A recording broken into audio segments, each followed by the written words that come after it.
Selamat berjumpa kembali dengan kami, channel Film Legenda Nusantara. Dalam channel ini, kami akan menyajikan cerita-cerita legenda, cerita-cerita sejarah Nusantara, kejayaan Nusantara. Semoga kita semua akan menyadari bahwa negara kita, Nusantara, adalah negara yang sangat luar biasa. Salam NKRI. Kemelut Blambangan bagian 132. Para senopati Mataram yang sudah berpengalaman menghadapi gempuran musuh yang mengandalkan meriam dan senapan, ketika mereka beberapa kali menyerbu Batavia, kini menggunakan siasat penyerbuan lewat sayap kanan dan kiri, tidak langsung dari depan yang dapat menjadi sasaran lunak peluru-peluru meriam dan mendekati benteng dari kanan kiri. Maju sambil berlindung di balik pohon-pohon dan batu-batu, juga rumah-rumah penduduk yang sudah kosong ditinggalkan para penghuninya yang lari mengungsi. Mereka membentuk pasukan sapit urang, menyerbu dari kanan-kiri dan setengah bagian pasukan menyerbu lewat belakang, yaitu lewat daerah rawa, dipimpin oleh pemandu-pemandu jalan yang sudah hafal akan keadaan daerah yang sukar dan berbahaya itu. Pertempuran dimulai. Pasukan Blambangan melawan dengan seluruh kekuatannya. Sebagian besar prajurit dari bali pimpinan Senopati Tabanan dan Pacung yang menggantikan Panji Buleleng dan Macan Kuning yang telah tewas, dibekali aji kanuragan yang cukup tangguh, bahkan banyak di antara mereka, terutama para perwira dan senopati dari Bali itu memiliki aji kekebalan, tidak dapat dilukai serangan senjata tajam biasa. Dengan perlawanan mati-matian terjadilah pertempuran yang amat hebat. Banjir darah terjadi ketika pasukan campuran Blambangan yang mempertahankan kota Pasuruan itu menerjang keluar menyambut musuh, setelah peluru-peluru meriam dan senapan mereka tidak dapat menahan desakan pasukan Mataram. Perang campuh yang amat hebat sehingga korban di kedua pihak roboh dan mayat-mayat berserakan. Darah mereka membasahi bumi. Teriakan-teriakan kemarahan bercampur aduk dengan jerit-jerit kematian. Kirandu Japang, Datuk Madura yang sakti itu, mengamuk dan merobohkan banyak prajurit Mataram dengan senjatanya sepasang kapak yang besar dan berat. Sepasang kapaknya sudah berlepotan darah, demikian pula pakaiannya. Akan tetapi tiba-tiba ketika kapak kanannya menyambar ke arah kepala seorang prajurit, ada sebatang pedang berkelebat menangkis. Terang!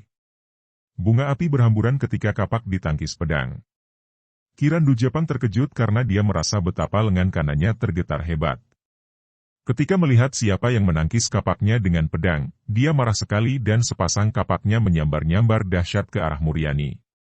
Wanita perkasa ini menggerakkan tubuhnya yang ringan dan dapat bergerak cepat seperti seekor burung kepinis, pedangnya berubah menjadi gulungan sinar putih berkilauan dan ia balas menyerang dengan dahsyat pula, terjadilah perkelahian yang amat seru. Para prajurit kedua pihak tidak berani membantu karena tingkat kepandaian mereka masih terlampau rendah sehingga membantu berarti membiarkan diri terancam maut. Dartoko juga mengamuk dengan pedang di tangan kanan dan keris di tangan kiri. Banyak prajurit Mataram yang roboh disambar kedua batang senjatanya itu. Akan tetapi tiba-tiba muncul Raden Wangsakartika menghadapinya dan kedua orang ini pun bertanding seru dan mati-matian. Juga dua orang jagoan ini bertanding tanpa ada yang membantu karena para prajurit juga tidak berani mendekati mereka yang amat tangguh ini. Sementara itu, Guru Dartoko, Kiai Kasmalapati yang terkenal sebagai seorang datuk Blambangan walaupun sudah tua dan tubuhnya bongkok, namun sepak terjangnya menggiriskan. Banyak prajurit Mataram roboh oleh tongkat bambu kuningnya, yang dipegang tangan kanan, atau oleh tasbihnya yang dipegang tangan kiri, atau gerengannya yang menggetarkan jantung. Tiba-tiba kakek itu dihadapi Parmadi dengan senjata suling gading yang ampuh. Kakek itu sudah tahu akan kesaktian si seruling gading maka dia merasa gentar sekali. Namun dia memaksa diri untuk melawan sambil terkadang menyelinap di antara para prajurit. Sementara itu, pasukan Blambangan didesak terus sehingga mundur memasuki kota dan terjadilah pertempuran yang kacau balau di dalam kota. Melihat pasukannya terdesak mundur, Kiai Kasmalapati menyelinap ke dalam rombongan pasukan sehingga Parmadi kehilangan lawan dan tiba-tiba tampak asap hitam mengepul tebal dan menyebar ke seluruh kota. Inilah aji sihir yang datang dari kuasa kegelapan, dikerahkan oleh Kiai Kasmalapati yang memang ahli dalam ilmu sihir pengaruh daya iblis. Tentu saja panik dan banyak di antara mereka yang roboh diserang pasukan Blambangan yang tidak dipengaruhi asap hitam. Tiba-tiba terdengar bunyi seruling melengking-lengking. Itulah suara suling yang ditiup Parmadi dan bagaikan ada angin yang kuat bertiup, asap hitam itu membuyar dan diterbangkan pergi.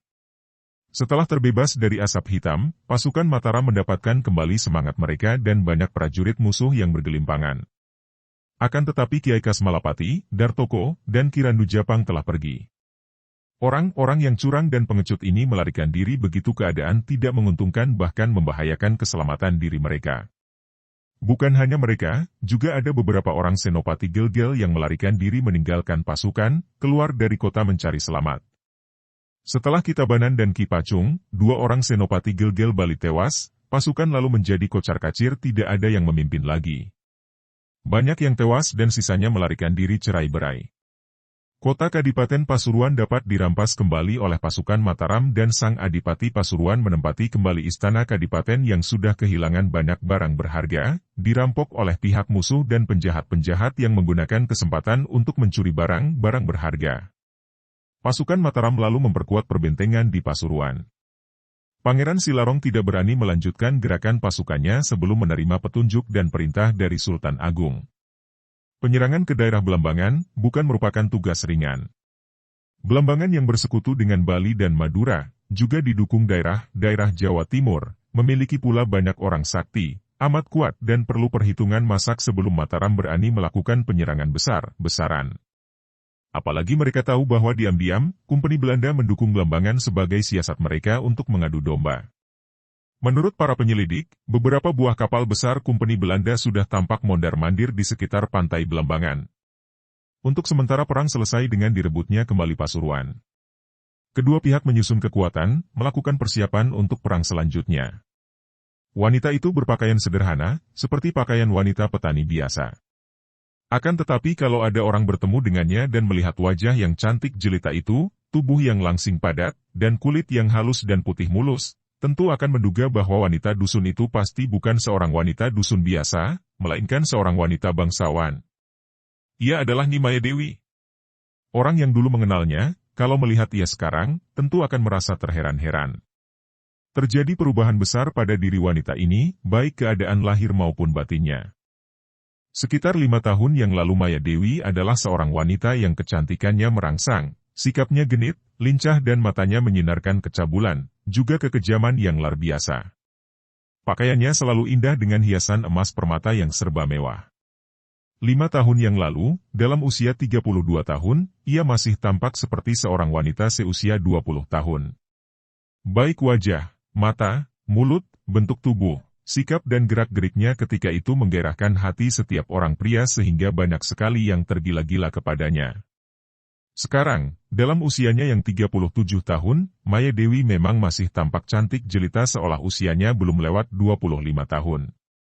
Awet mudanya ini berkat dahulu minum jamu langka suket sungsang, kemudian secara kebetulan sekali ia makan separuh dari jamur Dwi Pasudi.